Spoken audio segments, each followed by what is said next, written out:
Shavua Tov. Good afternoon, everybody. Welcome to Israel Brief Center right here in Modi'in. Yes, I'm Rolene Marks. It's the Israel Brief, brought to you as always by Lay of the Land, where you come for your news headlines every Monday to Thursday. So let's take a look at what has been happening in the last couple of days.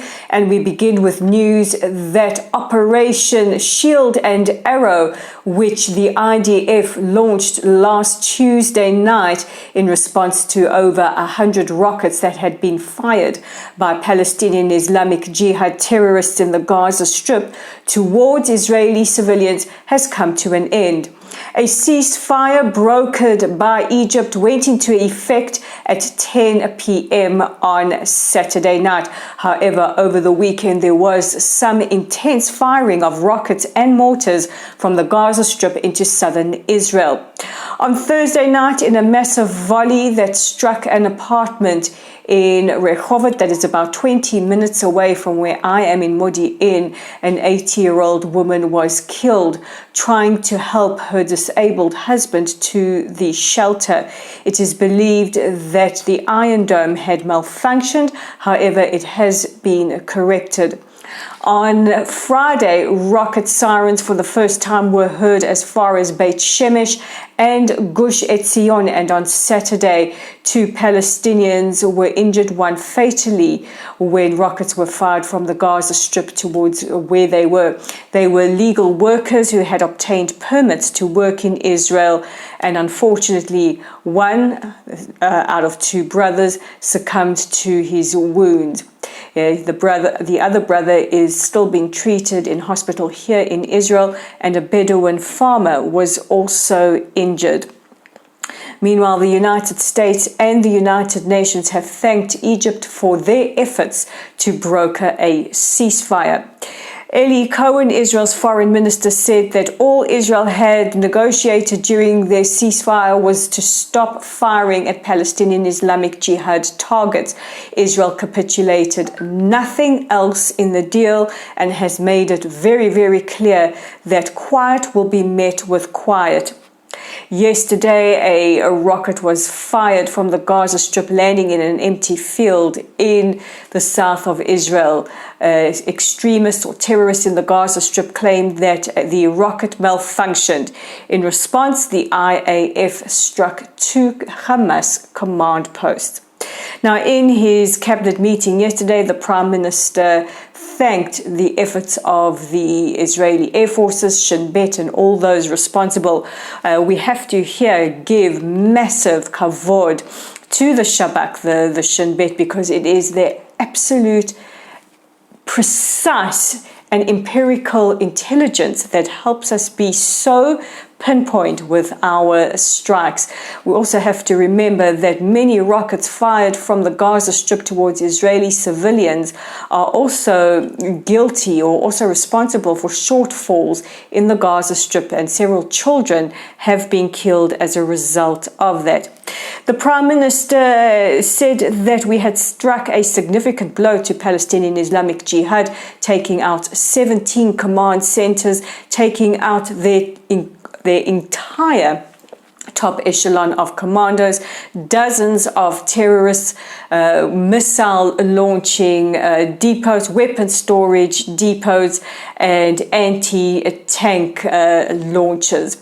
And the IDF have the final tally of rockets at 1,468 rockets fired from the Gaza Strip towards Israeli citizens, and at least 700 Palestinian Islamic Jihad targets which had been struck. Now, at the moment, there is calm across the country, and there are always concerns until the next time. Israel's ambassador to the United Nations, Gilad Erdan, has appealed to member states of the United Nations not to attend Nakba ceremonies hosted by the UN today. Today is what the Palestinians call a Nakba Day. It is the day they give to the establishment of the State of Israel, calling it a catastrophe. Now, if we are being factually correct, we must note that the United Nations offered the Arabs of the time. There were no Palestinians as we know them today. That only came about in 1964 with the Pan-Arab Congress. The United Nations offered Arabs and Jews at the time in 1947 a state of their own. The Jews accepted, the Arabs did not, preferring instead to launch a war against the fledgling Jewish state, which managed to defeat 5 combined Arab armies. The UN ambassador said that hosting Nakba Day is a blatant attempt to rewrite history, and that branding Israel as the evil or the source of all evil does nothing to solve the dispute between Israel and the Palestinians. Also, what must be noted is with the establishment of the State of Israel, some 850,000 Jews were forcibly evicted from their countries in the Middle East and North Africa. Now, reports yesterday in Britain's Daily Mail have said that King Charles III could be headed to Israel. What's this all about, you say? Well, let me give you some more information about that, because naturally it has made the front page of all the newspapers here in Israel. The king is rumored to be visiting Kenya. That is not just a Commonwealth country, but of huge significance, because this is where his mother, the late Queen, heard that her father had passed away and that she was in fact now Queen.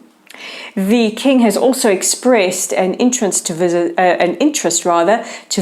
Israel and the West Bank. Now, we must note that the role of the monarch, even though he is the head of state, is to be politically neutral, and that tours are done at the request of the Foreign Office and not at the monarch's pleasure.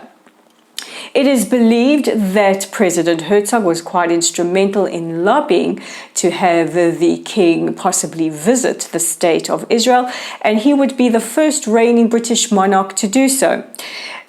King Charles, then Prince Charles, has visited Israel a few times before, as had his late father, the Prince Philip, and the heir apparent, Prince William, visited Israel a couple of years ago to an absolute rock star welcome.